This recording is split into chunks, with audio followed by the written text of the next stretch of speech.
all for being so patient. My name is Nicole Keels-McGruder, and I am the founder and executive director of Community Hero Action Group. We are the hosts for tonight's evening. And actually, this particular event is part of the Pennsylvania Black Health Matters Conference. It's a conference that we have every year. This is the 4th year. And what makes this conference unique is that we bring events to the community. So I call it a deconstructed conference. It's not going into the hotel to buy tickets and having buffets. We're going to different communities and different segments of our communities and giving the community the program that we believe that they need, whatever that looks like. And we want to make sure that it's germane to the African American community unapologetically. So this is actually day 1. And I'll just give you a very brief history of our organization so you can figure out who are you and how did you get here, and the importance of tonight's meeting. So the name of the organization is Community Hero Action Group. We are a 501c3 organization. We're headquartered in Pennsylvania, and we focus on health and wealth disparities within the African American community. And we focus on improving outcomes. And what that means, I think we all know what it is to bring an African American in this country. So we focus on health, wealth, and civic engagement. Civic engagement is very important to us. I actually was the political action chair for the NAACP Pennsylvania State Conference back during the pandemic and during the last election. So I was traveling around a lot all across Pennsylvania. And what I would hear from all these amazing organizations is that, you know what? Everyone parachutes in, they talk to us, they tell us they not going to vote, and we still have these kitchen table issues that we're dealing with, and everybody goes home. So versus complain, I started Community Hero Action Group. So I was still active in the community, and folks were just like, well, who are you? I'm like, Nicole, but who are you? And literally overnight, I was like, okay, community hero. They're like, okay, we get it. And I was able to start. But it's been a blessing. I know organizations normally don't start this quickly and are able to grow and have conferences this quickly, so I look at it as a blessing. No offense to anyone, I don't know whatever your background is, but I do believe in God, and I'm grateful to be here and that our organization has been able to grow so quickly. So our first year, we had a health conference. It was all online. It was a full day. I thought it was amazing. I got all this amazing feedback, so the next year, I was feeling very full of myself and say, we're going to do it for a whole week, and we're going to have one day dedicated to women's health, one day to chronic illnesses, homelessness. That was a lot. So, but that second year, we actually added an in-person piece to it as well, and that's our festival. And our festival is actually this Saturday. We've been having it every year. It's called the Health in Action Festival. And what we do is connect our community members with trusted physicians and clinicians. So we have a lot of individuals in our community who use the emergency room as their primary care physician. So unfortunately, by the time they get to the hospital, they have conditions that are probably, they probably cause a lot of damage. So we're trying to get them to be more focused and really engage in preventive care. So I call it edutainment when I have the community events. So we're trying to get our folks out there, we're trying to get their health screenings, but we also provide a lot of entertainment. So if you come out there this Saturday, we're at Vernon Park, 5800 Germantown Avenue. DJ Diamond Cuts will be there. We'll have stilt walkers, bouncy houses, a woosah area with free neck massages. But more importantly, we'll also have screening services for our community. Oh yeah, there'll be food, popcorn, Sadiq's water ice. So it'll be a good time, 12 to 4. And then our last day of the conference is at Drexel. It's free. It's called the State of Black Health Policy. And we have a few politicians from this area. We have Senator Haywood is providing opening remarks. Representative Napoleon Nelson will be there. Keisha Hudson, the chief defender for Philadelphia, will be there. And in case you're wondering why she's there, because our Black men and women are being over-incarcerated. And instead of them perhaps receiving the mental health care services that they should, they are being incarcerated. So that is an epidemic, and we need to address that. And our politicians need to figure out how to go about collaborating with community organizations and groups to make sure that we put an end to that. But anyway, I'm going to fast forward. So again, this is a part of our conference, and the way that I met tonight's facilitator is English Halsey here. She was a part of our, I think, year one, and we were introduced, and I was having these conversations with her, and I was like, wait a minute. She's telling me about, all these symptoms and what that might look like, and I was like writing down notes, and I almost was like in tears, because I'm like, wait a minute, am I undiagnosed? Wait a minute, what are you saying here? And it was like everything that she was saying like resonated with me, and I had never even thought about anyone being on a spectrum, especially I don't think in our community, and she explained this to me because she's a professional, that it typically goes undiagnosed. Yeah. Especially with Black women. Yes. So she is very passionate about it. She's a brilliant speaker and coach. So we partnered this year to host this particular event tonight. So I'm happy to introduce to you Ms. English Nicole, ADHD phenomenon and expert, and she's going to lead tonight's discussion. Thank you. Thank you, Nicole. Phenomenal, I like that one. I'm going to keep it. Thanks everyone for coming, especially like after a long day, with all the rain and everything. I really appreciate you coming. And this is not just like a regular talk. Like we're just going to sit here and chill, have some drinks, like some food, and talk about what ADHD is. We spend so much time masking, not being who we are during the day. Exactly. I didn't bring you here to do that tonight, so just chill. We talk and say whatever we need to say. So, I am English Halsey. I am an ADHD coach. I'm a psychotherapist. I'm the founder of Black Women with ADHD. I'm the founder of ADHD Black Professionals Alliance. I'm on the planning committee of Philadelphia CHAD. That's Children and Adults with ADHD, for those who didn't know. I'm on one of the boards at ADA, which is Adults with ADHD. And I'm also in the ADHD Coaches Alliance. So, my story is a story that a lot of people say, oh, I didn't even know that we had ADHD. How could that possibly be? Because for me, what I know is that when I thought about ADHD, it was about little white boys falling out of their chairs. That's what I heard. That's all I knew about it. And I'm old enough that there was no thing as ADHD when I was little. You just need to figure it out. So that's what I would say. I had to figure it out. So I started out, we used to live in Philly, and then we moved out into the suburbs. We moved out in the suburbs, I don't know, it was like 4 or 5, and they wanted to not let me start school. They wanted me to, stay back, and my mom, being my mom, was like, nope, because I know my girl's smart. And they fought her about me taking the test to be able to move up. And they said, okay, no, we'll let you take it, because nobody's passed this test in 40 years. Not only did I pass the test, I remember every question that was on the test. Little did I know that set me up to be considered really smart. And it was cool when I was little, when you're learning to read, but when you start to read to learn, it was a little different. Because I couldn't sit down. I never sat down. I was a tomboy. I couldn't focus on different things. I didn't care. I was too busy doing the things that I cared about. One day I get an A, another day I get an F. Nobody could understand. I get interested like a little boy, as you got a little older.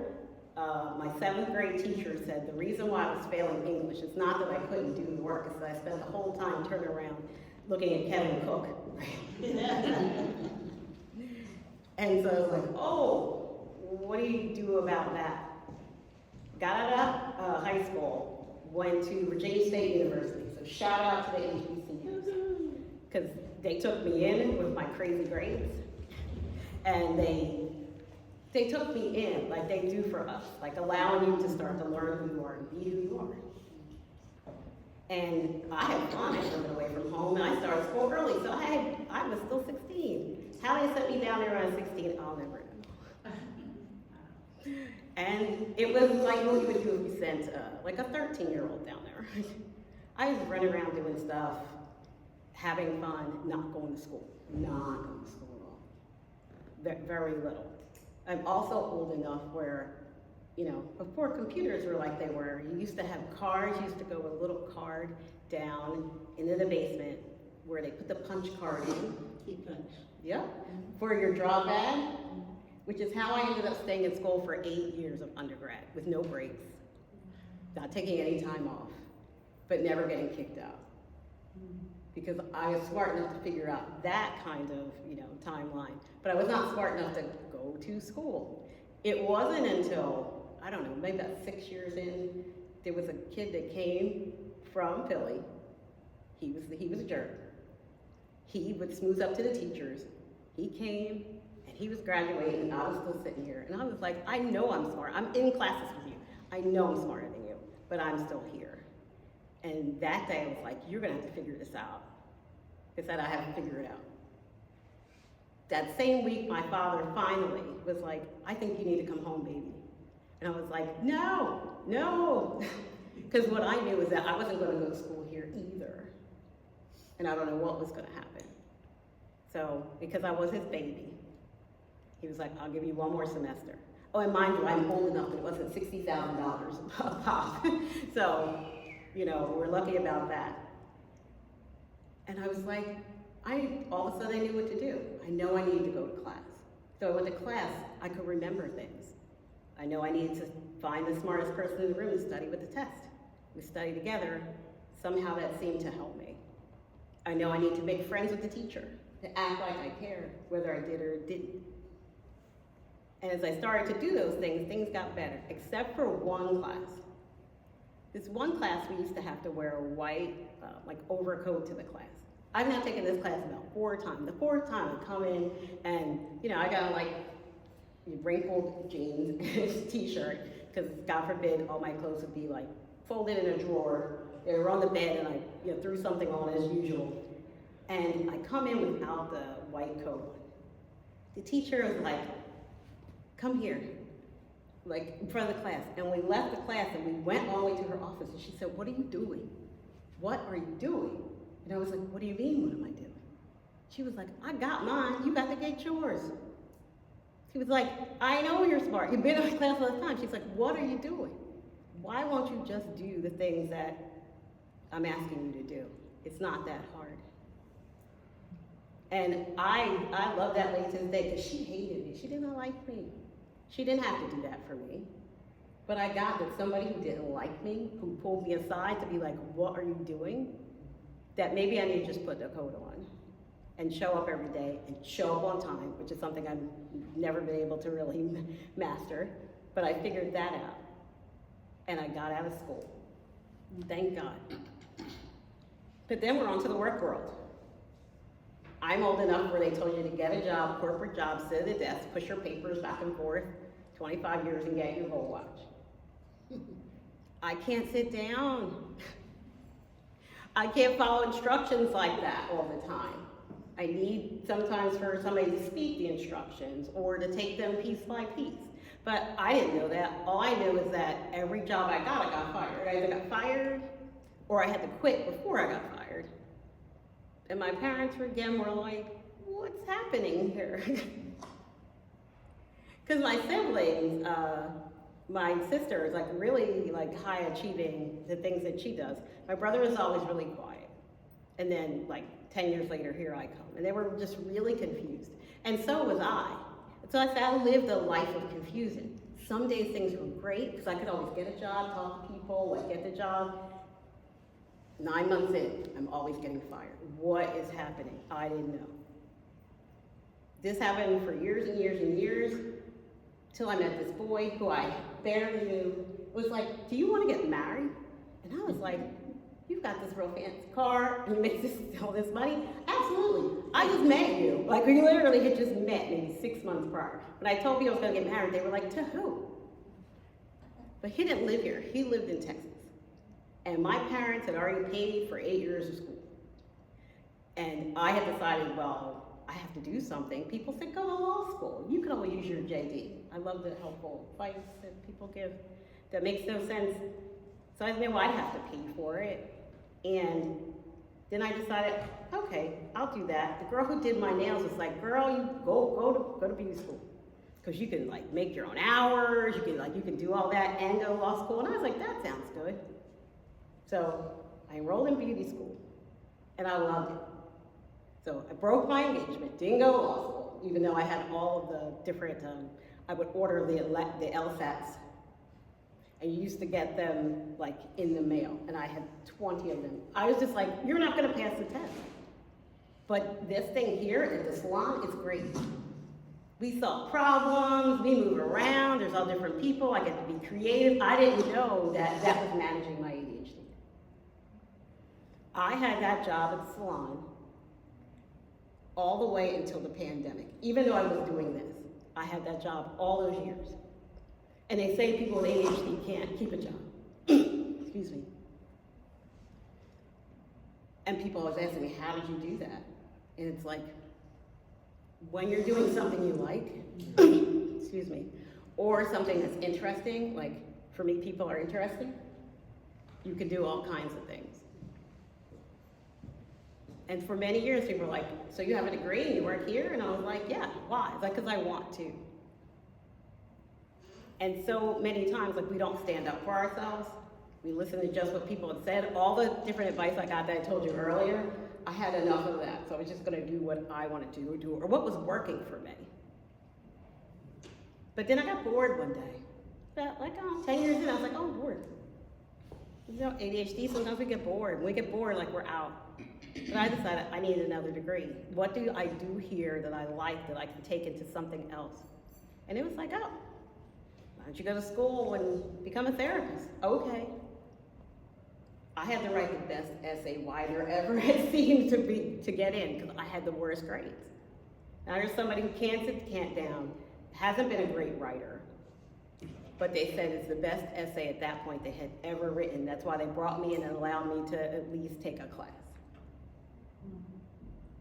And I was like, I still don't understand how all these things are happening. Like, some things are great, some things aren't. My life is just happening like in front of me instead of like at me. And so they accept me, and then it's like, oh, yeah, I'm pregnant. They told me I couldn't get pregnant. Now I am in my late 30s then, right? So I didn't think I was gonna get pregnant. I've been with my husband at, I don't know, 10 years, like right after the other person. And so it was like, oh, still gonna have to go to school. I went to school, I got out of school on time, being pregnant, even though, and my son's only 20. They were saying, you should take off. You should go be with your baby. Like, people don't go to school like this. I'm like, this is only 20 years ago, the way they marginalize us, especially Black women. Like, I can't do both. I also knew if I stopped, I would never, ever, ever go back. So I graduated, I'm with my kid, this is all great. I'm doing therapy, my kid goes to school, and they're like, oh, could you get him tested? As he can't sit anywhere or do any of this stuff. And because we live in a white neighborhood, everywhere we went, it's like, he's in trouble, he's a discipline problem. I'm like, okay, I'll get him tested. I mean, I'm a therapist, I should know stuff. Nope, he has ADHD. When I went to school as a therapist, we didn't really get a lot about ADHD. It really was a paragraph about little white boys falling out of their chairs. So I was like, oh, okay. But as I got the rating scales, they send home rating scales when they're gonna, like, you know, like to check out your child. I was like, this is me, this is me. I was like, oh, they're all me. You probably have it too. Like, all right. But I don't have time to do anything about it. You know, I am working, I am a therapist, I am working at the salon, like, you know, we got a house, we got a car, we got kids, like our life is not that bad, but every day I'm like, I don't know what's gonna happen. And I'm just running through it. It wasn't until like fast forward for like 5 or 6 years later, I sit down with a client and I go to talk and no words come out of my mouth. There were thoughts in my head, but all the thoughts I was having got stuck there and they couldn't come out, or what came out were not the words that I wanted to say. And I'm running around a sentence like this, and my client is like, "You all right?" I was like, "Oh crap. I thought I had early onset Alzheimer's," because this started to happen over and over and over. And I was like, what does a therapist that can't speak do? Like, what do? I happened to go to a CHAD meeting, and a woman started talking about being able to get diagnosed because she had some of the same issues in her kid. I had that woman up in the corner. I was like, "Where'd you go? How'd you get this done? Like, what did you do?" Because what I came to find out later is getting a diagnosis is a privilege, it's not a right. I have clients that come to me every day that cannot get an ADHD diagnosis, or they get an anxiety or depression diagnosis, and they're like, "You might have ADHD, but we're really gonna focus on the anxiety and depression," which so ADHD gives you, or can exacerbate that. I mean, you can have both. That's something that happens all the time. But what they don't say is all the times that I was late, all the times that I got fired, all the times I didn't know what I was doing, all the times I was like gonna marry somebody, all the times that somebody's like, "You work here and you have a degree." Every time somebody said something mean to me, it was like 1,000 cuts. And I always say ADHD is like death by 1,000 cuts. And that leads to anxiety or depression.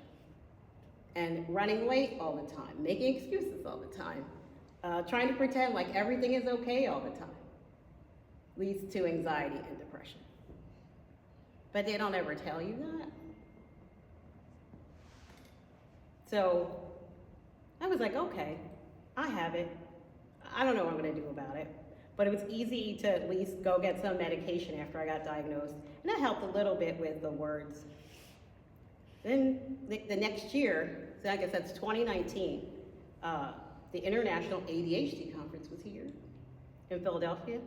And a coach comes across the screen on Zoom before everybody knew what Zoom was. We're like, what's happening here?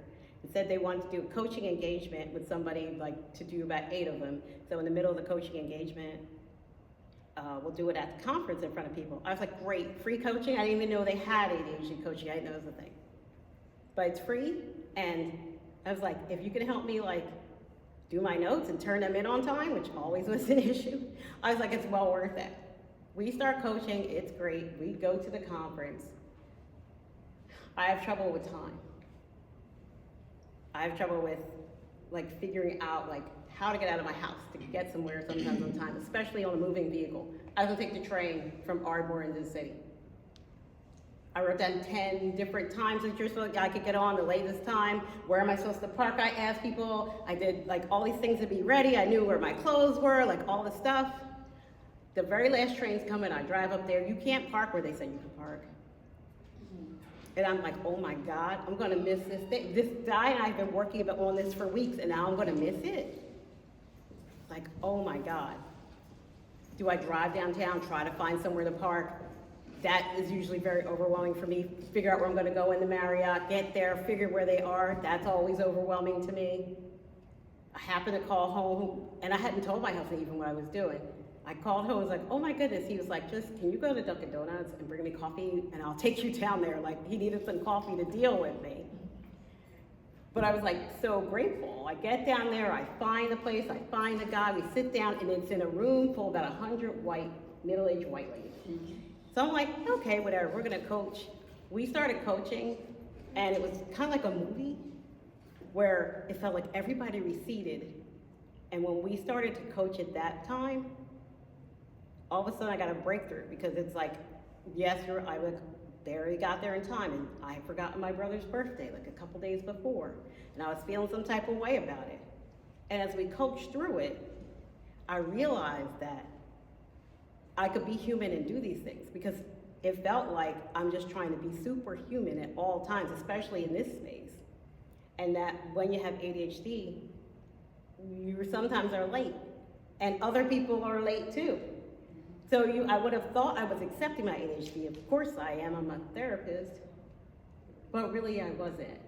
Really I was just masking all over the place and trying to be something I wasn't, and feeling like I was dying inside. I always say, like, my insides felt like it was the hamster wheel from hell inside there. So I'm running on it, and I'm like on a motorcycle, juggling chainsaws that are on fire. I felt like that every day. And if I stopped doing that, everything was gonna fall apart. But if I continued to do that, I was gonna die.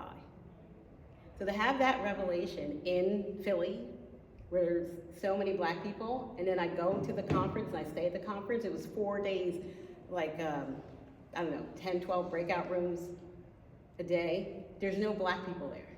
There were like 10 black people in like 4 days. And as I asked, I found the president of CHAD, biggest organization for ADHD. What do you do for black people? Oh, I don't know. I found the president of ADA. I was like, what do you do for black people? They're like, I don't know. I found the president of ACO. I didn't even know these things existed. But I was there and I was just like, I don't understand.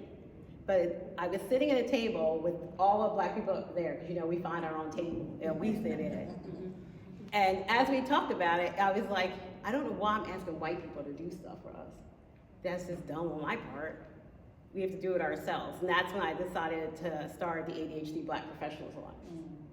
To allow people to know about ADHD, get black people to get help with ADHD, for black people to have providers that look like them, because every day somebody asks me for a provider that looks like them.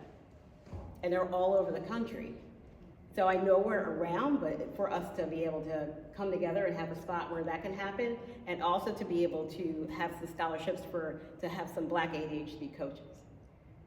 Because it's like a long road to be a therapist or a doctor. It's a shorter road for coaching, and coaching's kind of that boots on the ground, like how you're gonna get from one place to another, working on your goals.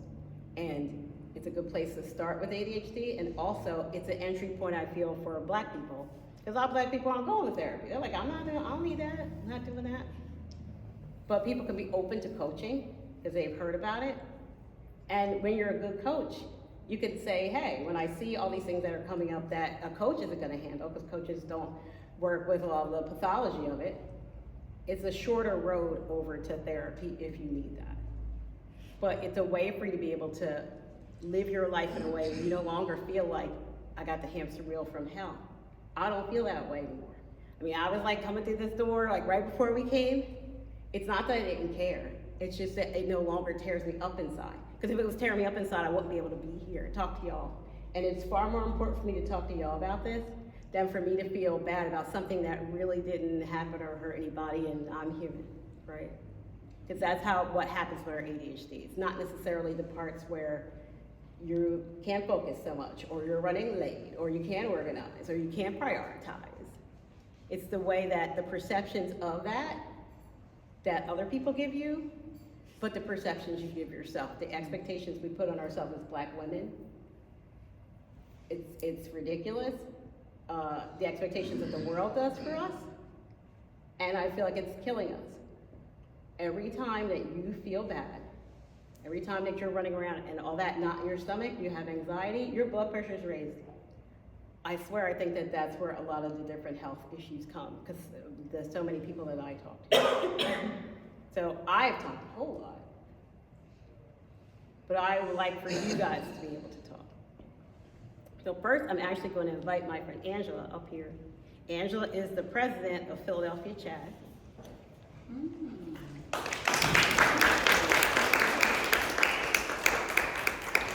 So I don't know if you want to sit and talk, you want to stand and talk for a minute. Okay. So, I want to share like a couple of stories so that you know about ADHD. Thank you. So Angela, you want to tell them your story, your ADHD story? My story is still evolving. My son was diagnosed in kindergarten, and in trying to get help for him, I started realizing, like Shay said, like, okay, I do a lot of these same things. And I had never heard of inattentive ADHD, where a lot of people who deal with the inattentive side are the people who are the high achievers, but sometimes it's taking them longer to do things. They're working twice as hard. And then I realized, like, even as a child in high school. I stayed up at all hours of the night doing things, and I was working so hard, but no one ever thought anything was wrong because I had straight A's. I was an excellent student. So in trying to help my son, I realized, like, okay, I might be dealing with a lot of this.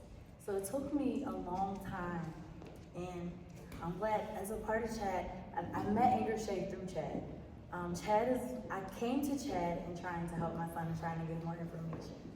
And that was life-saving for me, because when you're struggling with ADHD, especially in the Black community, my family didn't really think it existed and it was for real. So, and honestly, like, I'm sure you all have heard it, like, I had a relative who said that I just wasn't beating my son right. And that was like, that hurt me to my core, because it's like, that's not working, like, that's not what it is. So for them to even acknowledge it took a long time to understand, like, this is a brain situation that's going on. And then even for me to be able to understand what was going on with me, I thank God for Inger Shay, because she said, as a matter of fact, I heard her and Renee were talking about losing their words. And that was one of the things that I was dealing with, where I'm a teacher. So I would say something to the students like, go take this and put it in your desk. And it's very simple, like, I could have meant desk, but it's something that they knew they were supposed to put in their book bag. So they would say, you mean my book bag? And I'm like, well, what did I say? You said to put it in my desk. So this was something that was happening in school, and it was happening frequently. So it wasn't major mistakes that adults noticed, but the fact that the kids were picking up on it, it scared me. Because then it's like, okay, I speak in meetings and things, like, this is a problem, I need to get this fixed, I need to figure out what this is. So I heard them talking about that, and that was one of the things that kind of made me first start examining things for myself, for me. And then Inger Shay said, I told her I was gonna go to the doctor, and this was, my father had recently passed, and she said, if you go to the doctor, she's gonna say that, especially since your father just passed, you're depressed, and it's anxiety. She's gonna say it's not ADHD. And I went to the doctor, and it was almost verbatim. She said, I think that you're depressed and you're dealing with anxiety. And she said, you don't have ADHD because you have multiple degrees, you're very successful in your career, you're a busy wife and mother. I don't think that's what it is, it's just anxiety and depression. So when I kept telling her about my words and how I was forgetting things, she really, like, I was very scared. I ended up going for an MRI. Like, she would not say it was ADHD, she just kept saying it is not ADHD, it's anxiety and depression. So rather than to even consider that I might have ADHD, she let me think like I could possibly have a tumor and cancer, and I had to go for this MRI, and it was a lot. And of course, thank God the MRI came back clear, but it was like, okay, well, I still have this problem, like, this is still an issue. So it took me a while, because like Inger Shay said, it's hard to get a diagnosis, especially now. There's so many people that are trying to get help. And I finally was able to, as a matter of fact, it was someone that was at one of the conferences that we were at that Inger Shay had lost contact with. And I ended up speaking with her, and I literally just had an appointment with her maybe a couple weeks ago. So I'm still in the process of getting a diagnosis officially, but she was just like, you have markers all over the place. And I'm just so sorry that you had to go through all of these things to get to this place. So I say all that to say, for me and for a lot of us, we have a lot of education. And even for my son, as a teacher, like, I was able to see all the things that I was doing wrong in my classroom with other children who were dealing with the same things as him. But there's so many people that don't have the information, and it's one of those things that now that I'm very passionate about getting the information out. So that's why I'm the coordinator for Chat, because here in Philadelphia, there's so many people that need help with ADHD, especially for their children and as parents. And a lot of parents find through their children that they're dealing with ADHD as well. So that's what we do. We do support groups, we do information, we have a speaker series that we do, things of that nature. And then what I do outside of that is I'm a teacher. I teach kindergarten, but I'm also an education consultant. So I work with CHOP, and I recently got a credential where I'm a professional ADHD trainer. So I train teachers and do professional development, because with therapists, the same thing with teachers. We have ADHD is like a little tiny paragraph in our books when we're learning about special education. And beyond that, it's just the kid that's falling out of the chair, the kid that's disrupting your class, the one that you're just trying to put out all the time. And teachers really have no idea about executive function and about all the different things that go with ADHD, and even inattentive ADHD, and that it presents differently for every child. So teaching teachers that is something that I'm so passionate about, because like I said, when I became a parent of a child with ADHD, it made me a better teacher. Because I always would say to my husband, because he would say, well, why do you work so hard on that? And it's, I want my son to have teachers that care like I do about figuring out, well, what is it that I can do differently to help him understand this concept, or to help him be able to focus in class. Like, I don't need to have everybody sitting in a chair all day, because that's not how we learn. So that's my story. It's, like I said, it's still evolving, but that's where I am right now.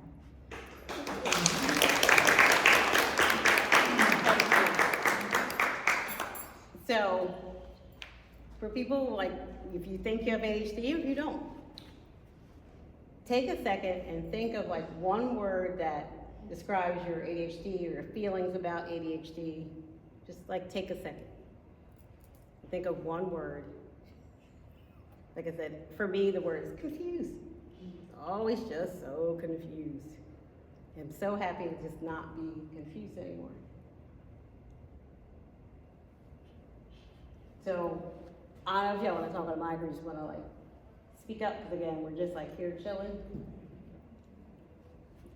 Somebody just, shout out like some of the words that describe your ADHD.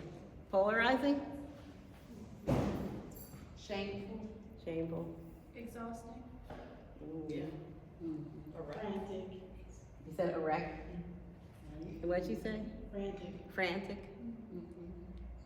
Lazy. Lazy. When I was growing up, I was always told I was lazy. Too sensitive. Yeah. Procrastinator. Too much, right? It was too.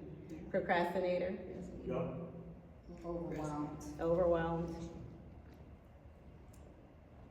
Underachiever. Underachiever. Chaotic. Liar. Oh. Because you're an overachiever. Mm-hmm. See all those words? They don't describe who we are. They don't. It's all like the other world, like the world's perception. Because ADHD, I really go over it. I guess people know, like, we like to say there's like inattentive, where you're more like daydreaming and, not paying attention so much. Hyperactive is like we talked about, little white boys fall in our chairs. And then there's combined. What we actually know is that anymore, those categories, everybody's pretty much combined. It just depends on where you are in your life, because especially for women, you might start out chatty, right? I know you all have the report cards where they go, oh, she has so much potential, but she's just talking over here, she's just doing that. Oh, every report card, she could just sit down, like and it, makes us feel bad. I will say though, all my clients that I coach are all really, really high achieving women. I think that's why Black women have more degrees than anyone else in America, because we're always trying to do so much and we feel like we need to, but also because we can. Because also with ADHD, we do a lot. We don't even realize how much we're doing. And so it's like to take those labels off. And if you took just that label that you mentioned off, how would that feel?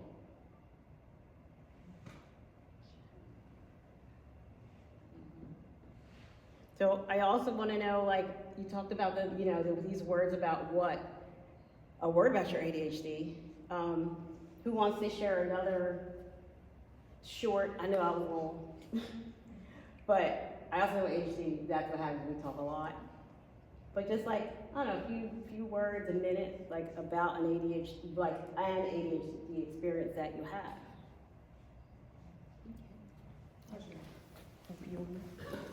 I can share from here.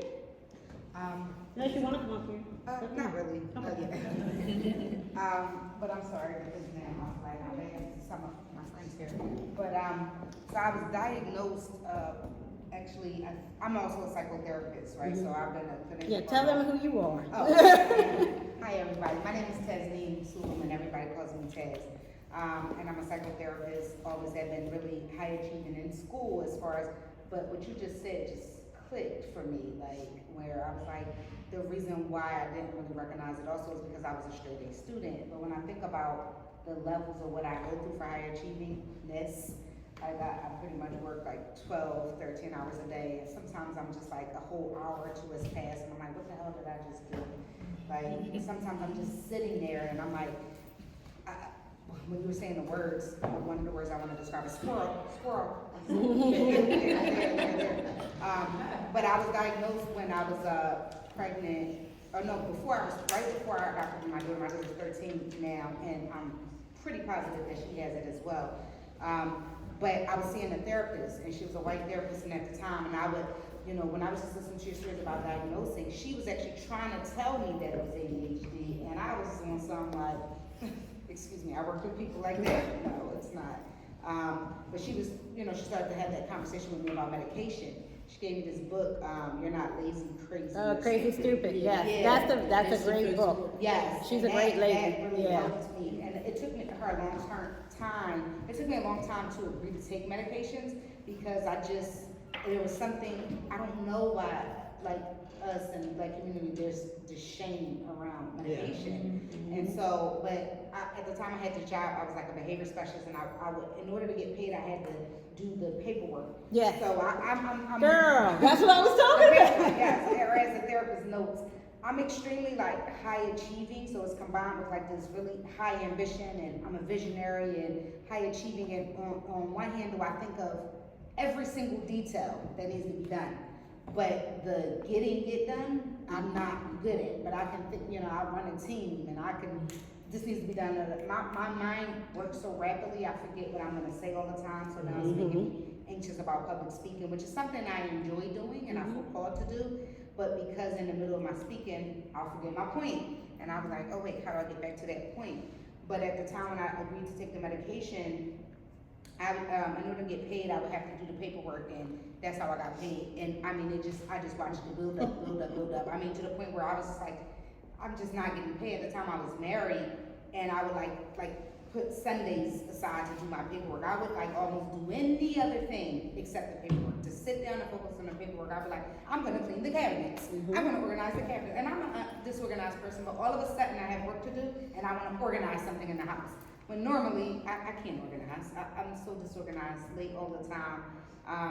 So I did agree to take the medications, and it has made things better, but it doesn't fix the ADHD, right? It makes it like somewhat better. And right now it's the Adderall shortage, so even that is a whole other thing because I'm struggling so much. But now I have so much responsibility on me, on my shoulders. And a lot of times when I tell people I'm ADHD, they don't believe me because I'm so high functioning, because I'm so smart, or like, they're like, but you speak so well. And I'm like, so I feel like it has this shame because when people see behind, like if they come in, they see my car and how disorganized it is, or my house and how disorganized it is, there's a lot of shame that I carry around it. And right now I'm just trying to figure out how to manage it better. So I have been like taking medication on and off for the past like 13 years, but right now because of the Adderall shortage, I'm often not having it. But yet I run an organization and I have all this on my plate. And so, when I saw this come about, actually my chief operating officer, who's my close friend, sent me this because for a while, I don't know if she really believed it. And now that she really, really knows me, like working close to me, she's like, oh my God, it's so obvious. The hyperactivity, because I thought it was just inattentive. But like, get me on a plane or something, like I always used to say I hate restriction. I don't like being in a box. And now I realize that's the ADHD. I just can't be restricted, but on a plane or something, like, I'm so annoying sitting next to somebody on the plane. Like, I'm the fidgety person the whole time. I'm like, I gotta get out. And, so yeah, I'm just here to learn new strategies. I didn't even know that this existed, what you do, and I'm just so excited about it, so. And I think it speaks to that. You run a pretty big organization and things get done, you get shit done. I know you do. Yes. Yet, it's like A, you have ADHD, and people don't even know that that's like be the face of ADHD. But B, you don't wanna have to work 12 hours, right? So what we say though is pills don't teach skills. So the pills can help, like for me at least, it's like, it slows it down just a little bit, right? Right. It helps it so that I can like take a Excuse me, breath. I'm sorry. You have to, because it's a Oh. distraction, I'm sorry. I'm sorry, It's I'll come back over. I'm Yeah. not hearing. My bad, Thank you. my bad. I Yeah, have to just- see to hear, that's crazy. Just tell me. Like I said, we're here, we are, there's I appreciate nothing it. wrong. Yeah, but if y'all don't tell me, I won't know, right? So, but I was saying, pills don't teach skills. So the pills, for me at least, I'll speak to my experience, slows it down a bit. But the skills that you need to learn to manage it, and actually I always say leverage it. Because, you know, we talked about, again, like some of these words that make you like chaotic and shame, but to leverage it. I wouldn't be standing here, I know, if I didn't have ADHD. I wouldn't be standing here if I didn't have figure it out. I figured it out because I have ADHD. So, I'm not like, I think if the pills work for you, take them. I don't be like, I'm just like an advocate for medication, even though I see how it helps some people and they don't want to do it, but that's obviously a personal decision. But they've been on the market a really long time, given to kids, so they've really been tested, and you can see if it helps, and there's lots of them. So there's not just even the Adderall. There's lots of different ones, and there's some that are a stimulant, and there's some that are non-stimulant. So that's just a little bit about medication. Yeah. You know what, but it's gonna be real crazy. But what's for me is green tea. You know, diet pills, because it has caffeine in it. It gives me the energy I need, and it keeps me, and it makes me focus, and it's just unbelievable. I guess as you go along, you kind of find stuff that works for you, you know, because I didn't find out that I had ADHD until I was 50. And then I found Chad. You know, you do the research. And in finding Chad, I found out that, like you said, Chad was all Caucasian. But yet these people had been on Adderall. I mean, they were professionals. They were doctors. They were lawyers. They were, and as a child growing up, because I'm a little older than most of you guys, so the remedy for my behavior was, I got a butt kick every day, to the point where my sister would say, and I would say, that's why they didn't hurt. You know what I mean? Because you got used to it. But as time went along, and then when I found out that I had it, and just took the steps that I needed to help me. And I think that the greatest part is that you have to really sit down and say, what works best for me? Because everybody's going to give you a diagnosis of how you should handle it. I didn't go to college till I was late. I graduated, but I needed to go back to community to take some courses, because, you know, when you go to a 4-year school, it's more. And the counselor said to me, she was going through my papers, and she said, Pat, you're getting ready to graduate from a 4-year college? And I said, yeah. She said, but you never passed English 101. Like, how did you do that? You know? But as time goes along, you pick up different skills. So if I didn't pass English 101, you think I'm gonna take English 102? No. I took public speaking, I took, you know what I'm saying? And so as you go along, you know, I'm grateful that I have the tools that I need to be my best advocate. And I think that's what it is that as you go along now, am I depressed sometimes? Yes. Does it stress me out? Yes. Is the inflammation overwhelming sometimes? Yes. Do I sit in the chair and say, phew? Because all day long, we're like this.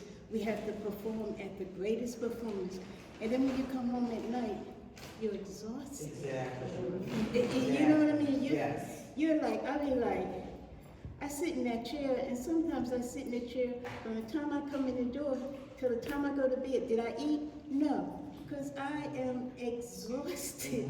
But I am so glad. But now I'm working on, I don't know if anybody else, the eating disorder is because I've learned how not to eat for so long until it doesn't bother me not to eat.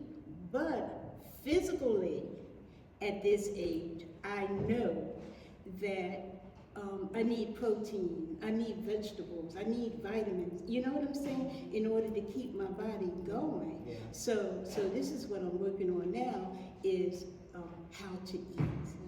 And so I think, having ADHD, all of us kind of like go through something, but it's hard to share it with people that you love. I have a daughter that has no tolerance of ADHD at all. And she'll say, and I always have to say to her, oh, I'm so sorry, and I'm just say this one thing. I have to say to her, oh, I'm so sorry. I didn't understand what you said, because a lot of times we don't process what somebody is saying. Right. And so we hear it one way, but that may not be in particular how they would say it. Or I know for myself, I get mixed up in tones. Like I can hear what you're saying, but that tone may be off. If your tone is off, you can forget it, because I'm going to answer you in the tone that I heard it. And so this is another thing. Now I have to say to people, I mean the word. My tone may be off, but I meant exactly what I said, And so, like I said, during the course of the day, it's like, did I say it right? Did I hear it right? Am I walking right? Am I talking right? And then sometimes at where I am now, it's like, it don't matter. I am who I am. I love you. You are who you are, and that's what I hope that we all get out of this. Like, there are some things we have to do, but when we can accept it, and we just sometimes, we are who we are. I love that. It's like, I meant what I said, so my tone might be off, but I meant what I said. Who's got more things they really talk about? I don't have anything necessary. I don't have a story quite yet. But I'm sure you do. Next year I'll have a story. Is that turned off? It wasn't on. Okay, yeah. Oh, listen. All right, there we go. Again, if y'all don't tell me, I don't know. Okay, so I just want to, like I said, I was introduced to women with ADHD a couple of years ago, and again, we're going around circles to this conference. So every year before the conference, I would end up hospitalized or in the emergency room every single year. And I had a conversation with a colleague that actually introduced me to Michelle, and we were talking about, like, you know what, I was like, doing all these things, and I get it all done, but I'm up for 16, 17, 18 hours, and I do it again, so everyone's like, great, but I was like, that can't be healthy, but then how do you turn it off, right? And so I'm just very interested in what strategies everyone else uses, because it's not healthy, and someone told me, like, hey, you should use it as your superpower. So I was like, okay, that's a way to look at it, but with that superpower, it's like, you have to be able to regulate. Yeah. And making sure that you're not overdoing it, even though you can. Just because you can do it doesn't mean you should. So that's where I had to start you know, really living by. But I'm just interested in what everyone else has done, because folks might be, you know, this journey a little bit longer, so I'm just interested in any coping strategies that anyone else has. Good question. You can't hear? I could also listen to the advice. I probably need that too. I had to hit a rock bottom of when my ADHD was at its worst. Actually, in pharmacy school, very astute physician was like, "Here, try Strattera." And I'm like, I'm looking at the DSM-4, and this is not me at all, but okay, go off, I'll try it. And I just thought the pulmonary system was just simple. Like, suddenly everything was a snap, but in my mind it was like, I don't have ADHD. This is ADHD right here in this book in black and white, and this is not me, and I stopped. And from there, like, I guess your intelligence or coping strategies can take you to a point, but I just broke. And suicidality, the depression, the rockiest at the bottom. And I think it was from there when I was like, well, you have some choices to make, ma'am. That is a dark place, and you can't go back there. So you're gonna have to start saying no. So periodically, I think I have to be reminded, like, girl, you're doing too much. And usually that reminder's from my mother or somebody close by that cares. But that's not really a strategy, is it? Yes, it is. No, it's not. I want to tell you some great advice that's going to change your life. That is right.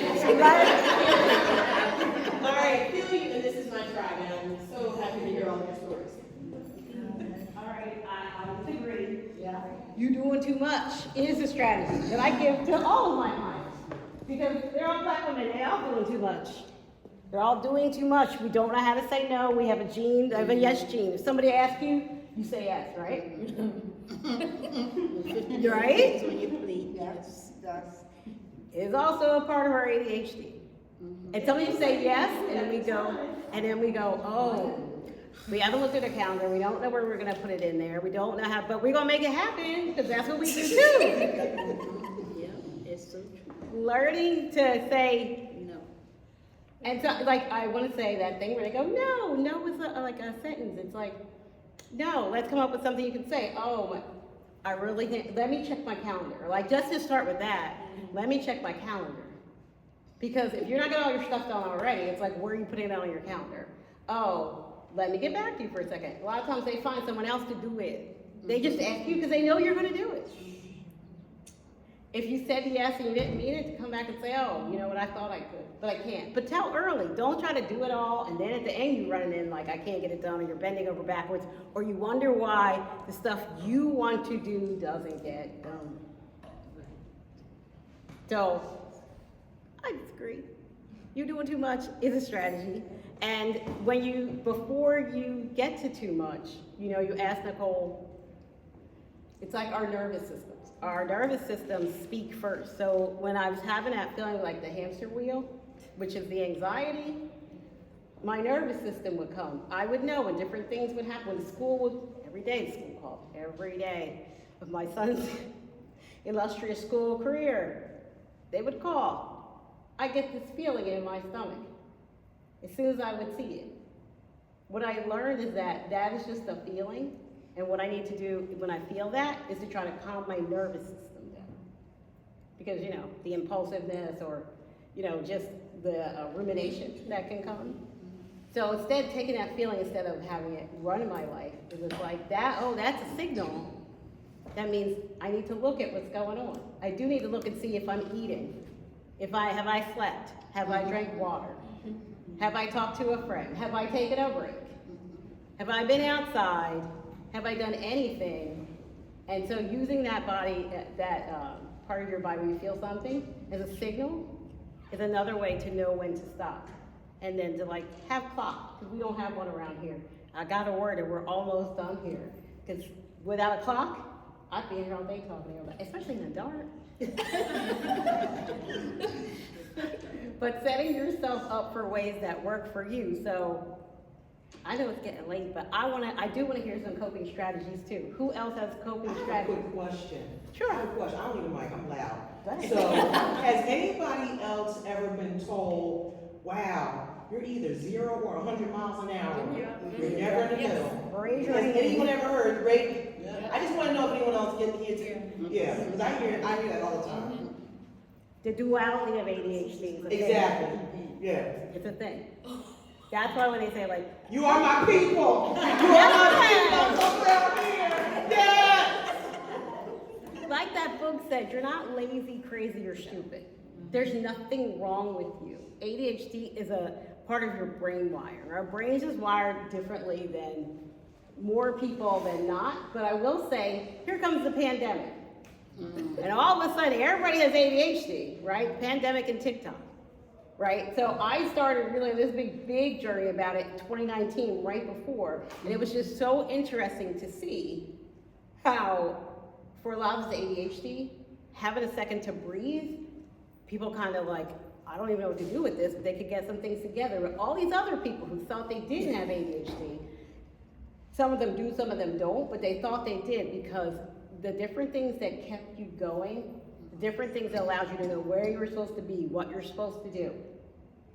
Working, when you do go to work, having people around you working helps you work. Knowing you gotta go pick the kids up at this time means that, oh, I only have this amount of time to like, maybe do it in an errand. We have these different ways that kept us on a schedule, that kept us from procrastinating too much, that kept us a little more organized, even though if you saw the clutter in my house, because I have to have everything out. If not, I won't remember what it is, because our working memory's bad. But somebody comes over, then I get to clean it all up, right? Even though, to me, one of the best things in advice is like, let somebody else do it. Hire a maid, hire somebody to do your laundry, let somebody else do your dishes. I have that conversation every day with people, right? So those are some coping mechanisms. Where are you, Nicole? There you are. You have? You do? Okay. Yes. Couldn't see you. I was an hour late because of my ADHD. So the calendar. Oh, you texted. So I did text. So I'm here now, and I'm alone. What helps me a lot is that I found in the last couple of years with turning work off is full somatic experiences.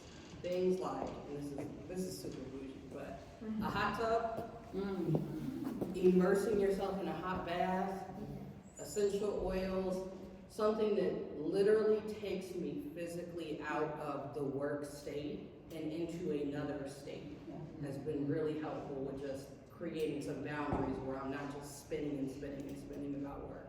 Because that's the thing that I'm most often stuck in and that is the hardest for me to cut off. That's the turn-on piece. If I could get there to the tub, okay in the morning, and I'll just keep working. Setting the time, right? Setting the time, and sometimes not being caught up in like that whole productivity trap that we get in. Like, I don't feel like I was productive today, or there's certain things that you thought you need to do. One thing I do charge everybody when you leave here to do is to take 1 week and every night write down all the stuff that you did in one day. And I bet you'll see you are far more productive than you ever knew. Hi everyone, my name is Diani.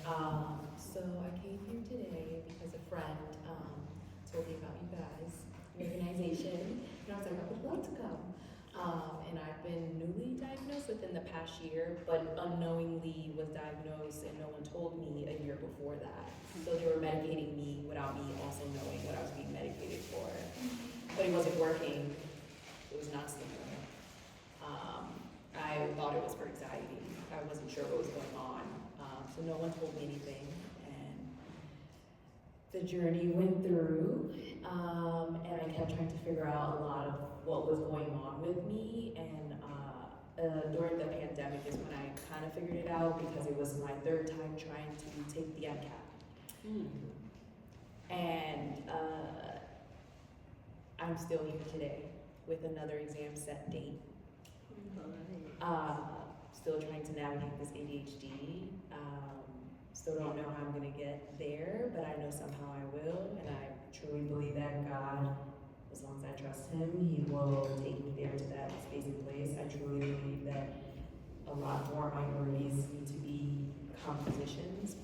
We need more people that look like us, and it doesn't have to be that space, it has to be a lot of other spaces.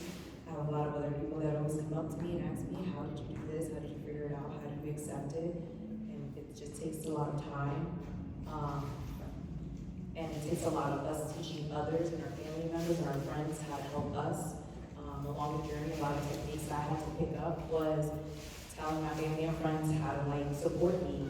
They didn't know how to do that. Like, all you have to say is you can do this. Are you doing okay? Did you sit down today, Gianni? Did you eat? Or sometimes a friend will come and on a random Saturday morning and say, hey, I brought one bagel. Like sometimes you need somebody to say that, and I had to teach every single person. My mom still struggles today, but I still tell her, Mom, just check in on me. I know you don't understand, but just check in on me and say things like, did you eat today? So you have to technically teach other people to hold you accountable. So I noticed that there's this switch in my brain that happens that if someone else holds me accountable that I respect, I will do it. And I think that was a good technique for me in all spaces. So because I have other people who are also minorities that are like, I'm here to support you, but we need you to get this exam done. It's kind of like it's pushing me, but I didn't have that before. I didn't have a space where people could understand that like it takes a little bit longer, you know. But that was one technique for sure that helps. Like if you know somebody that can hold you accountable for certain things and they're willing to do it, even if it's something small, just ask them. It doesn't have to be an everyday thing or every week, as long as it's just something super easy for them to just check in on you. So that's the technique I would say kind of works. No, it's a great technique. And a lot of times I'm like, so you don't have to go, I have ADHD, so you need to hold me accountable. You can say, hey, same thing, it's like, Mom, you just check in on me and, you know, see that I eat, like I got a lot going on, or, you know, can you, like, you know, your spouse, like, you know, can, like the way my husband said, I'm just gonna take you. He didn't even know it was happening. It was just like, I was like, oh, I was like, okay. So just giving them something to do, giving them something that's small, like you said, I think that is, but I think it's really important. Because what happens is a lot of people want to either give them big, or they feel like they can't do it without it.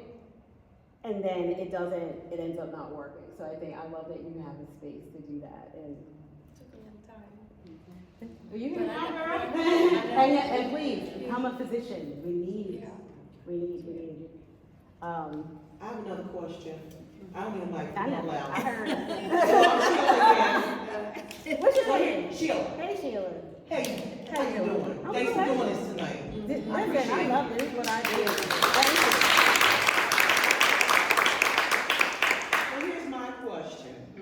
I'm on the Hot Mess Express with this ADHD. I'm 58 years old. I was just diagnosed about last year. So, because in 1965, 1970, when I was a little girl, this was not a discussion. This was not something that they checked for. So, my daughter was diagnosed with ADHD. And then finally someone said, oh, well, she had to get it from somewhere. So I was like, okay, I resemble that remark. So, here's my question. Tonight, we're all together, we're being vulnerable, we're sharing strategies. But after tonight, like I know for a fact that I have not gotten any professional help with my attention deficit disorder. I don't have tools. I don't have the skills to go from, you know, yeah, I can get stuff done. On paper I look damn good, you know. But the reality is that it's a struggle because I don't have the tools to navigate the ADHD fluidly, languidly, efficiently. So, because we're meeting together tonight, what is going to be the follow-up so someone like me can get what I need so that I can thrive even more and live, like Oprah says, my best life? I hear that. So that's a good question. And so there's a couple of things. First, there is Philadelphia Chat has meetings. When do we have adult meetings? I don't even. Third Thursday. But that's the adults or the kids? The adults is quarterly. We're working on getting that to be more often, but right now it's like every third meeting is for adults. So like the meeting that's next week is for parents, and then in May is for parents, and then the June meeting is for adults. So where do I sign up? We'll give you that information, actually, it's over there. Okay. And then there's also, so we did this today, but I plan on doing a lot more of these, right? So that we can have this space to do these types of things. And also, you know, everybody look out for information. I'm gonna run a class or a coaching group. Thank you. In the next couple of weeks. When's that starting? When I sign In the next couple, just look at your email. You'll get one. You'll Okay. get one. Right, yeah, because right over here, like, doing this, but yeah, I do understand that, and that is true. Like, I come here and talk, and then you go home, and there's still, I don't know about you, but my dining room table still has everything on it that I needed to try to get here, and my bedroom looks like crazy to put on the same black clothes I put on every week. So, I get it. So that's why we have some coaching groups, but there's like a shortcut. You said that you look great, you get stuff done. People know you get some stuff done? Do you know you get stuff done? Do I what? You know you get things done? Am I able to get stuff done? I'm hearing impaired. I'm sorry, you know that you're able to get some things done? What kind of things can I get done? You are, I mean, but you said that when you were speaking, that. Oh, yeah, I run a nonprofit. My board loves me. They're like, yeah, Sheila, you're on fire. And I'm like, if you only knew what kind of fire that was burning. What's the name of your nonprofit? I run P-Flag Philadelphia. We're parents, family, and friends and allies of the lesbians, the queer community, the rainbow community. We provide free resources. We provide free support, workshops, hugs. If you want an elbow bump, we can give you, but we radically accept everyone for who they are, and we support that. So we actually are having an event next month, because it's almost prom season, and we have someone from Apple TV who's bringing a bunch of TV and film professionals, and we're providing free makeovers to teens and 20-somethings. So if they're having a problem with their facial hair, we got you, boo. And then you don't like your hair, we got you. It's gonna be totally free. And so these are the type of affirming things that we do. Tomorrow night, we're gonna be at the 76ers Pride Night. We're gonna be in the float, have a float, so if you wanna be on the float with me, and wear a leg and throw out candy and stuff with me in October, you let me know, let's hook up. But we're about affirming people for where they are. And the other thing that I really try to stress, because I'm really sick of people having to feel like they have to segregate. And I'm all about the intersection. I'm all about the whole person. So in my particular chapter, the Philly chapter, we talk about intersections, and we are going to make sure that you're going to have all your needs met. You don't have to just be black. You don't just have to be a woman. You don't just have to be someone who's neurodiverse. You're all those beautiful things. And that's what makes you a superhero. And that's what you have on your cape. And that's how we approach folk. And even if you're not LGBTQ+, it doesn't matter. There are so many broken people in this country. You know, the church says, oh, well, you know, the body is a sin and sex is bad, and then, you know, but, you know, being the spirit is good. No. When people have an orgasm, they're saying, oh my God, God, God. We call on God. So it's that acceptance of the whole person. That's what we're about. Okay? So that's the nonprofit that I run. If any of you are interested in being involved, we're looking for board members, we're looking for volunteers. We're going to have, we need you. If you're anyone interested in signing up to help us out, we would really appreciate it. Because it's all hands on deck. We are growing by leaps and bounds, and we would love, love, love to have you.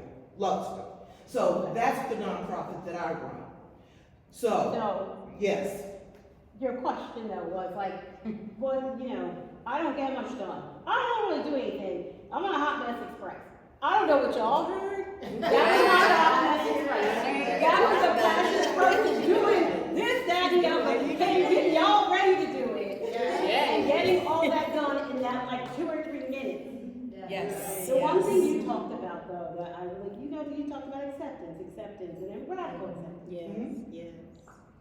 The secret to this whole thing, shouldn't tell people like, you know, I run a business, I can put myself out of business. Radically accept your ADHD. radically accept that sometimes it's fucked up, sometimes it's great. Yeah. Radically accept that there's just stuff everywhere. Radically accept that, yes, that your family might not get it. Oh, they get it, that's the thing, they're the ones holding me together, they're the ones that said, Mommy, do you realize that you start talking about one thing, and then the next thing you know, you've gone left, right, north, south, and by the time you end up, all of us are just like, how did she get there?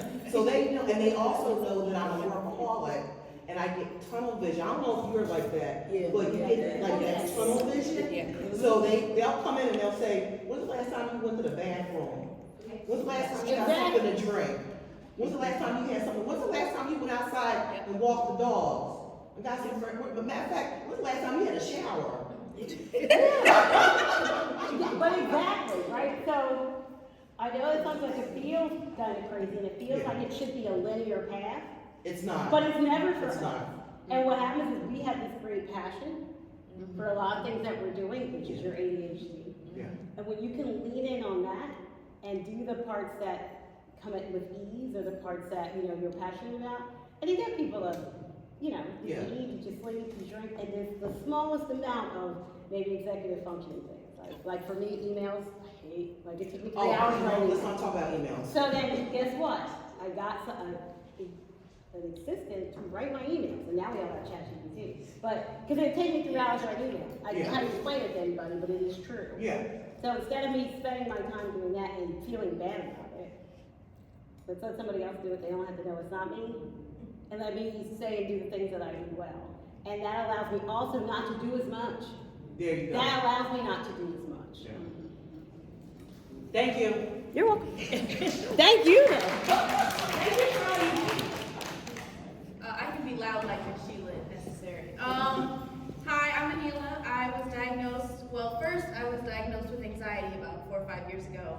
And then last year they were like, that is ADHD. You are anxious about your ADHD. I was gonna say, well, I just got nervous. All right, hold on. So one thing that I'm really realizing about myself and trying not to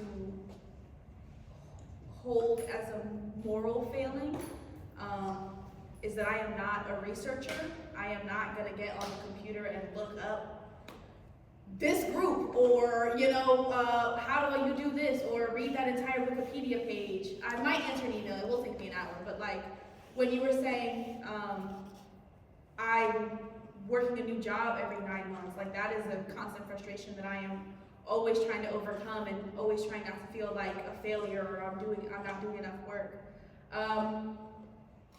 The one thing that I have, at least lately, that I have found that has helped, one is asking other people to do the work, and not pushing it aside, but like using your resources.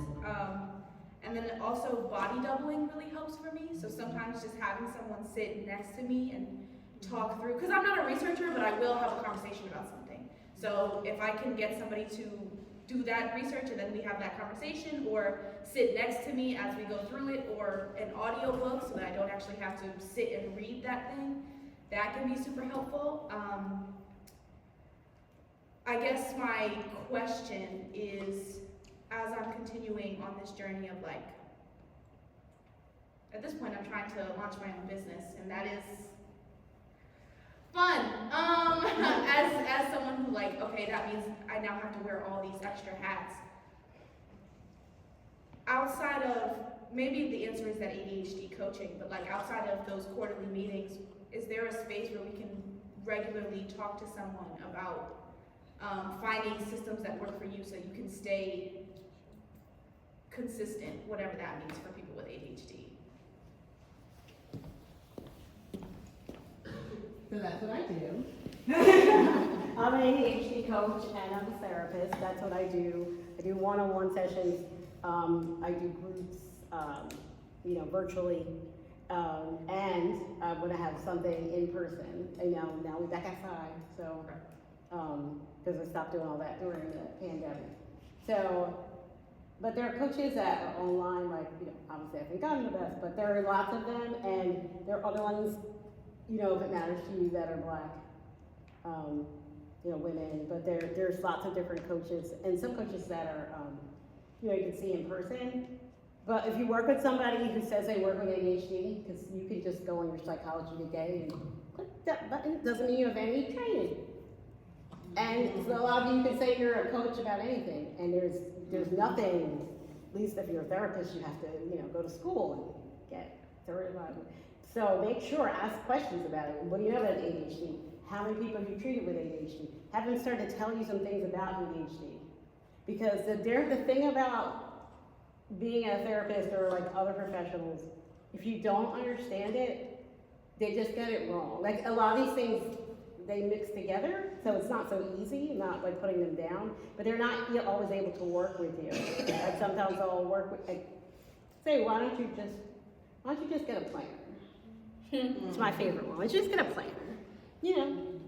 But that doesn't work. It's like, how are you setting up your days? How does your ADHD work for you? What's your energy levels? Like, I'm not a morning person, so I don't start my day as an entrepreneur until 10. And how are some other things maybe affecting your life, which then can be affecting why you're not doing the thing that you know you need to do, which is what ADHD is.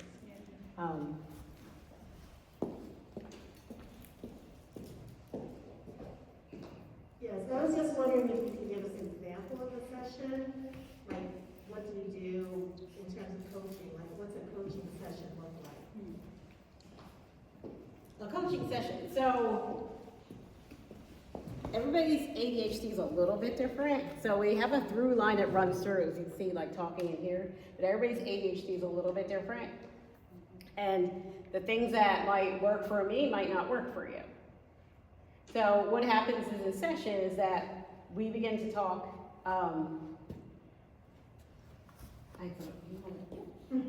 We talk about what your goals are, things that you want to be able to do.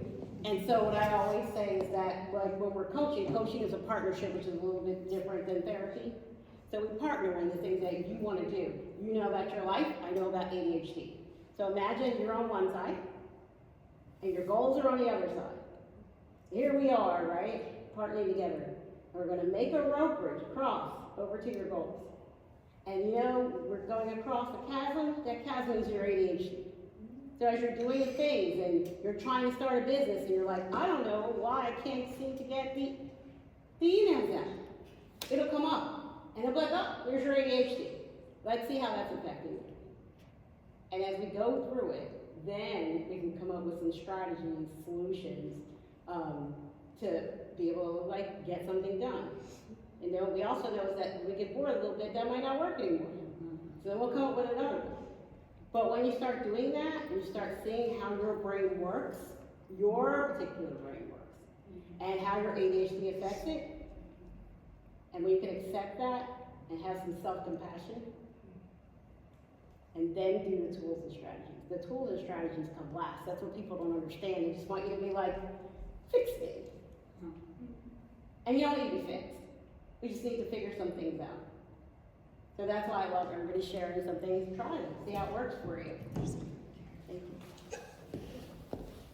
you. I could talk about coaching today. So this was something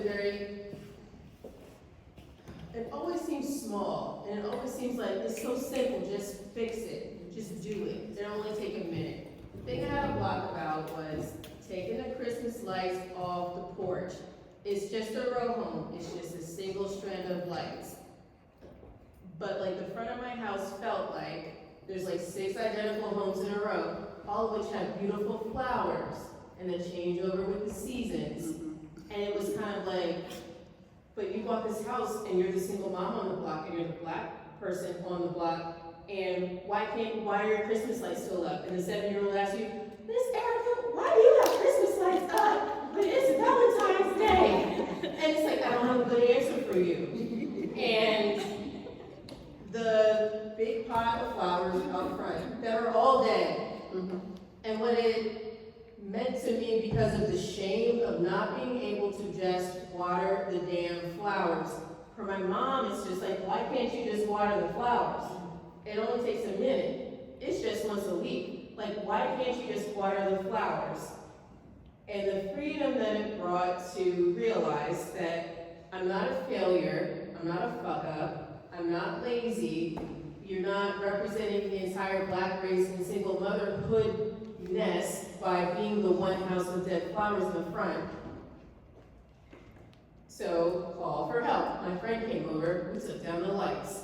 Go on, and then Inger recommended, and it was so simple. Just go on, buy nothing, and tell somebody to take this pot. And it was fixed that afternoon. And it was like, you aren't Lola Gardens. You're not, the point is not for you to provide beauty in the form of flowers to the neighborhood. No one's looking, it's not your responsibility, and it's not a moral failing, and it's not bigger than flowers that simply died in the winter. And it's nothing more than that. And the confounding thing is, it's like, it's so simple. Like, how can you do all of these things? But this thing doesn't take long to do at all, and it's very simple, and it's very public, and a potentially very public failing. Yeah, so I got rid of my flower pot. I did that in coaching. And it seemed so small, but it was huge, and a catalyst to do more of the small things that are an immense burden.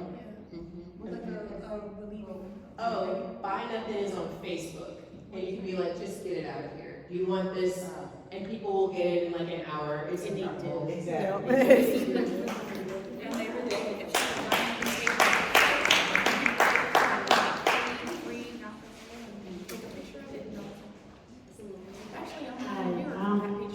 My name is Jackie. I'm assuming you can hear me, right? And tonight is wonderful. I keep hearing the same refrain, the same theme of speaking out, asking someone to help. So when she talked about coping mechanisms, I don't have ADHD. I have grandchildren who do, an ex-husband who did, and children, adult children who do. So this is different for me. But the coping mechanism is what we're seeing tonight. Because you guys are saying something, then it becomes obvious I'm not the only one. This is normal. This is normal. Exactly. That's This is normal. This whole event being about health and mental health, this is exciting because this is normal. I, quote, was considered normal because I didn't have ADHD. I went to an ADHD conference, and where I was one of the very few, I guess, that didn't have ADHD. But because I went to that conference, I was able to understand and be more empathetic. Whereas before, I was probably, well, I was one of those people who were like, what is wrong with you? Why are you always late? Right. So all of those type of things. So the fact that you're talking, the women, you're in here, you're not alone, you are normal. You're sharing with each other the backgrounds. I mean, you're sharing honestly. And Ingershay, who is my mini hero, personally, I'm hearing all these stories, so if you don't get coaching, you might think about her. But anyway, I don't get coaching, but she has inspired me in so many ways that even like last night at 10 o'clock, I ended up submitting the last paperwork I needed to get a certification because she inspired me to do something I didn't want to do without ADHD. She is the epitome because what she does and what she said today is she and Nicole, right? What they have done is they have brought us together so that we can see that this is bigger. I mean, it's just a small group in here, but there are a lot of sad, frustrated, unhappy professionals, women, and I'm gonna use Black because that was the term for this, professionals who don't know about this. And that's why the fact that you're talking, be willing to share so that when you guys come together again or when someone needs a coach, they know. Or when Philadelphia Chad is awesome. So that's all I have to say. It's just the fact that you're talking instead of holding it in and being ashamed. Yes. You know, that's the first step. Preach! Yeah! Hallelujah.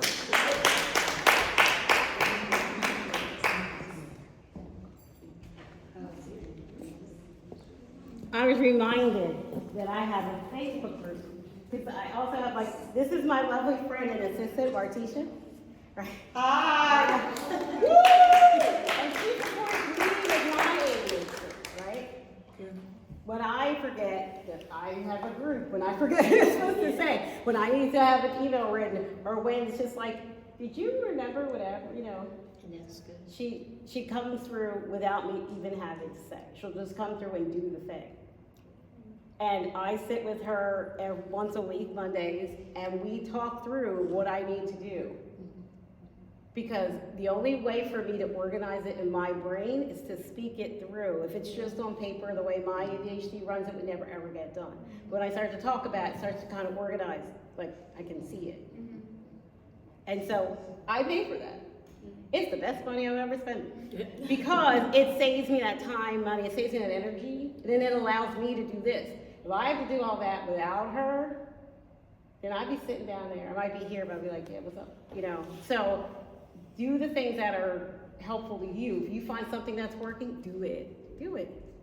Exactly. So I have a Facebook group, Black Women with ADHD, Executives and Entrepreneurs. So I know a lot of y'all like Facebook, but just jump on for that. And that's another place for women to gather, you know, obviously like on the group, but you ask questions, I come in sometimes and talk, and that way, you know, there are people you can be around. I also have a coaching group that's online, and we meet Wednesday evenings virtually on Zoom. And Every Wednesday evening? Every Wednesday evening from 7 to 8:30-ish. You know, I'm long-winded, so there's a little longer. Yes. And How then do you get this information again now? you can get it up there. And then we also do co-working Tuesdays from 12 to 1:30 inside of that group. Thank you for reminding me. Yes, thank you. I'm sorry. Can I just tell you one coping mechanism I have? Yeah. So, you know, I'm physically disabled, so I go to physical therapy 3 times a week. And what I discovered is that if I go in the morning to physical therapy, I have 3 days a week of aqua therapy. I don't know about anybody else, but I can't just sit there and exercise. It's not happening. My mind's going 1,000 miles an hour. I'm coming up with this idea, and ooh, I need to call this person, I need to do this, and blah, blah, blah. So I said, let me make this work for me. It's just me in here, because they can only have one person at a time in there. So what I do now is I bring my little portable boom box. I have an iPhone. So every time an idea comes to me, I say, hey Siri, remind me in about an hour to do blah, blah, blah. Okay, hey Siri, put the music back up 25%. And then that has been working great for me. And the only problem is, I set these reminders and I forget to go back and check them. So that's what I need you for. I make the first step, then now I need you to take me down to the home stretch. Yeah, we can figure that part out. But I love that strategy. I love that it's like, I'm gonna and twofer, right? Right. Because that is when you have the best ideas, right? Right when you're doing something else. That duality of ADHD. Do we have time for one more, or is it 8:30? Oh well, we got 2. Yeah, we got 2 more. So thank you very much, everybody, for coming out. I was not aware that ADHD was in adults. I've always knew about the children. I always thought that children may grow out of it. I worked in the mental health field for some years now, but it was always with homelessness, substance abuse, bipolar, depression, anxiety, things like that. So this event here very much brought me aware of ADHD and how it still is in adults like us. So, and I'm thinking like, cause, I suffer from mental health as well. So I'm listening and I'm like, well, I know I have ADHD somewhere, especially from life experiences that I have experienced. So now from being here, I'm like, next time when I go to the doctors, I definitely want to get checked and see if I do suffer from ADHD, because mental health is real. It's very important to take care of that. So thank you everyone for all your stories and making me very well aware that this is here. Thanks.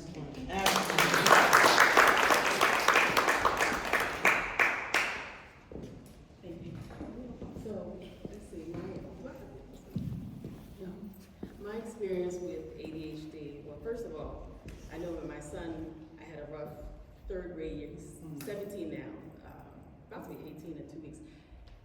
He was diagnosed with ADHD or mimic symptoms of it in third grade. It was a very, very, very, very, very, very rough year for us with third grade. He never failed, but he managed to strive through it.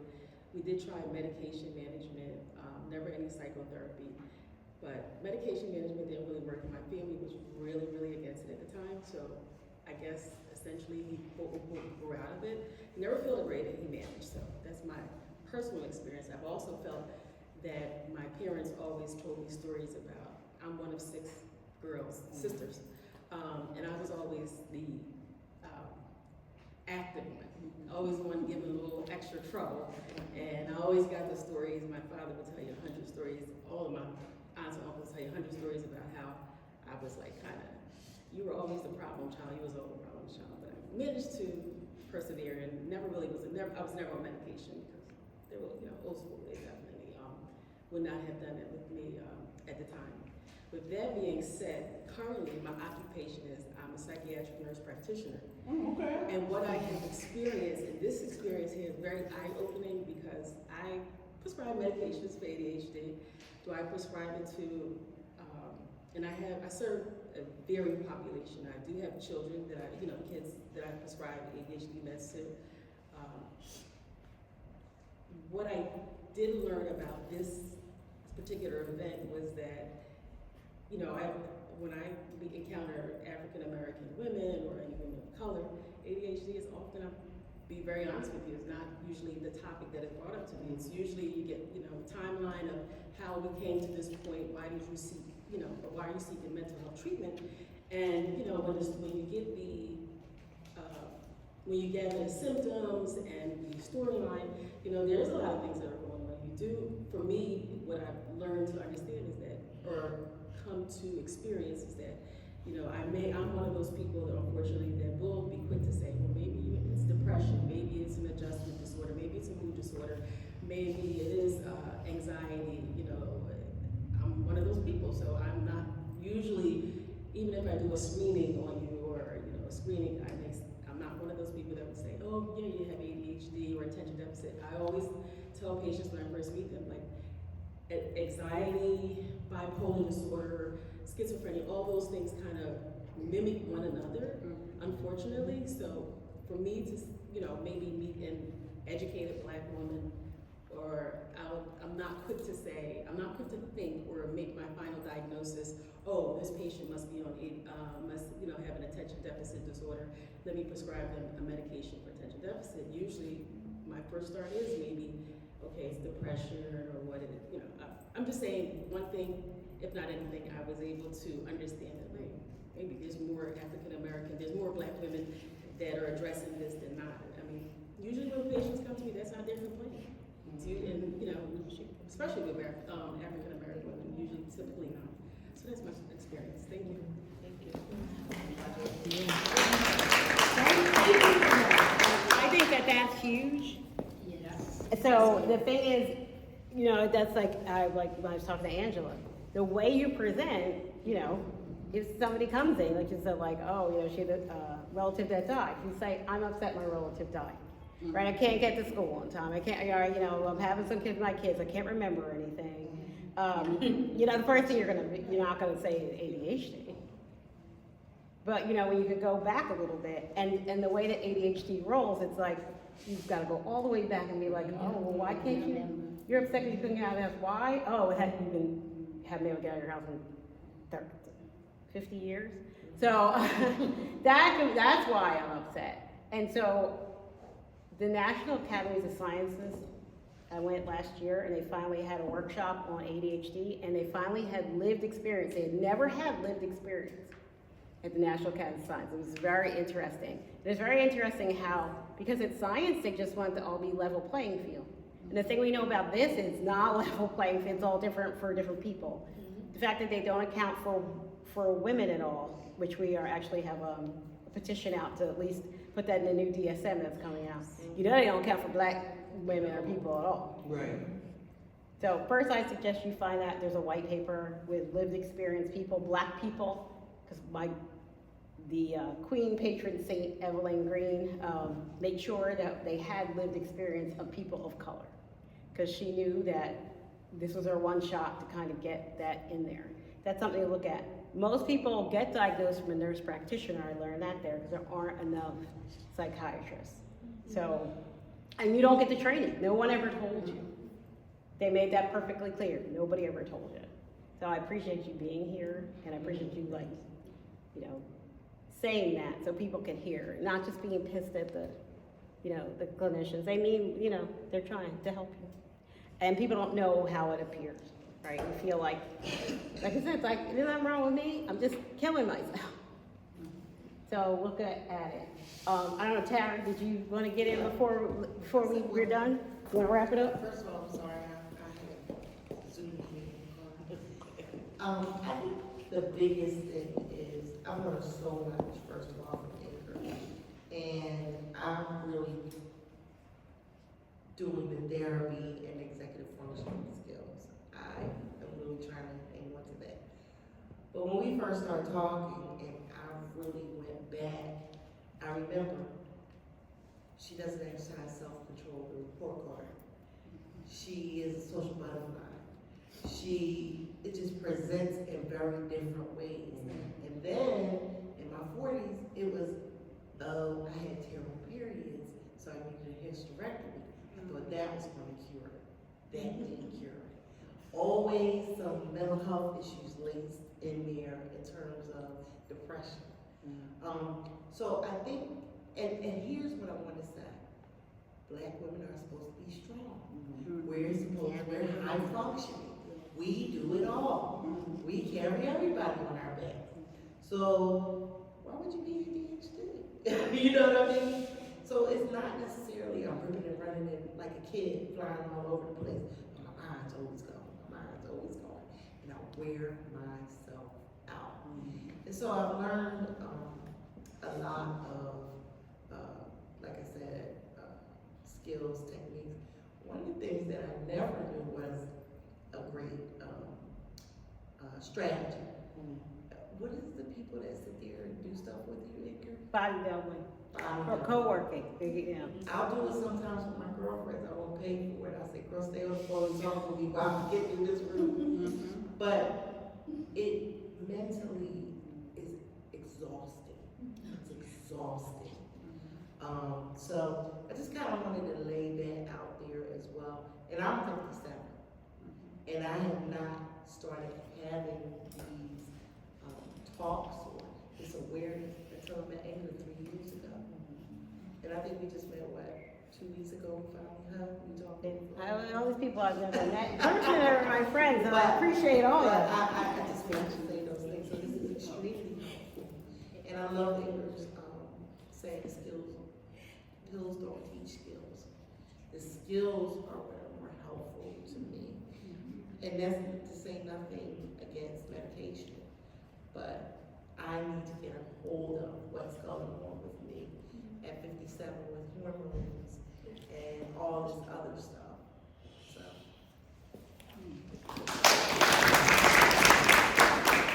Thank you. We could talk all night. There's so many other things. But at least it's a start. Yes, it is. So again, like, I plan to have like some more meetings like this where we can have these kind of conversations. There's Philadelphia Chat that has adult meetings. I have some meetings that are online. And going out and just telling people that, and it's nothing wrong with having it. Again, you're not lazy, crazy, stupid. There's nothing wrong with you. We have When you can yes, when you lean into your strengths, as opposed to dwelling on the things that don't go right and having some self-acceptance and self-compassion, it's gonna take you far. So I appreciate y'all coming, especially on this rainy night, like after work. There's food back there. And, but I really appreciate, though, my friend Nicole.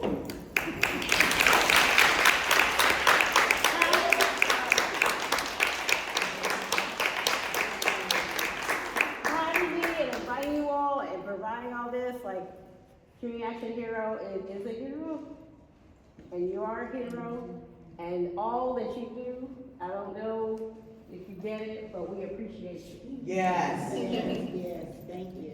Thank you. Thank you all for coming tonight. Thank you so much, Amy Shay, for everything that you do, everything you've taught me so far. I want to go to the numbers because I think this is important. So I see how many folks are here tonight, and I'm not going to put you out there, but and I got the text saying like, hey, is it still going on? I still want to come, but my ADHD kicked in. And I was like, yeah, please don't come. But you all showed up there, but we were almost at 60 registrations for tonight. So I just wondered like how many sisters are at home who talked themselves out of coming because they couldn't get out on time and they didn't want to disturb us, and they said, oh, everybody's gonna look at me, and they didn't show up. So, I hope that we can definitely do something like this, again in the future.